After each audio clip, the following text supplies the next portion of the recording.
आथिखालाव जों दाबो एलायन्सआवनो दं गभर्नमेन्टआ एखेलागैनो दं नङा होमबा 5 बोसोर जोंना कमप्लिट जागोन नङा होमबा दा फैबाय थानाय नेक्स्ट बिटिसि इलेक्शननि थाखाय प्रिपारेसना आलदा आलदा सोलिनानै दं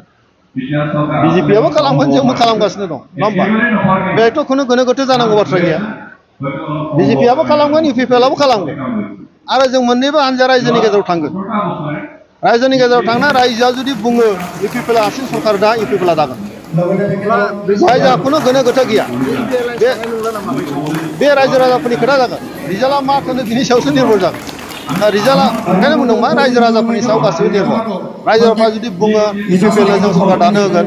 इउपिपिएलनि अनजिमा जुदि बुरजा होयोबा इउपिपिएलआ दागोन बहाय गोनो गोथो बा गाज्रि मोनलायनांगौ जेबो गैया ओंखायनो जों बुंदों मा दिनैनि तारिखाव जोंहा इउपिपिएल आरो बिजेपिजों नांलायनायनिबो बाथ्रा गैया सरकारा मोजां सोलिगासिनो दङ प्रमद बर' बिथांनि दैदेननायाव बहाय बिजेपिनिबो इएम दं इउपिपिएलनिबो इएम दं रायजोनि जों खामानि मावगासिनो दङ खिन्थु राजनितिक भाबै हानजा हिसाबै बयबो राजनितिक हानजाया गाव हारसिं सरकार दानो लुबैनाया थाखागोन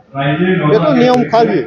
ओंखायनो हयथ' बिजेपिआबो होनदों जों हारसिं दागोन जोंबो होनदों जोंबो हारसिं दागोन बिपिएफआबो होनदों हारसिं दागोन खिन्थु आल्टिमेटलि बिनि गोहोआ सोरनाव बिनि गोहोआथ' आइएफआ रायजो राजाफ्रासो नङा होमबा जाय भट होगोन बिसोरसो दा गतिके जोंहा मोनसे बिसास दं इउपिपिएलआ जे फैबाय थानाय 25आव रायजो राजाफोर जोंखौ अनगोन ओंखायनो बे बिसासखौ लानानै जों बुंदों मा इउपिपिएलआ जों आरोबाव सरकार खालामगोन बिटिसिआव दायो लांदां जागासिनो दङ मोनसे इएम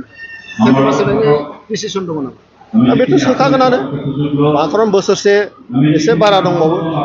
इएमखौथ' बिदि लांदां दोनजाया बिनि प्रक्रिया हयथ' जोंना मानगोनां सिएम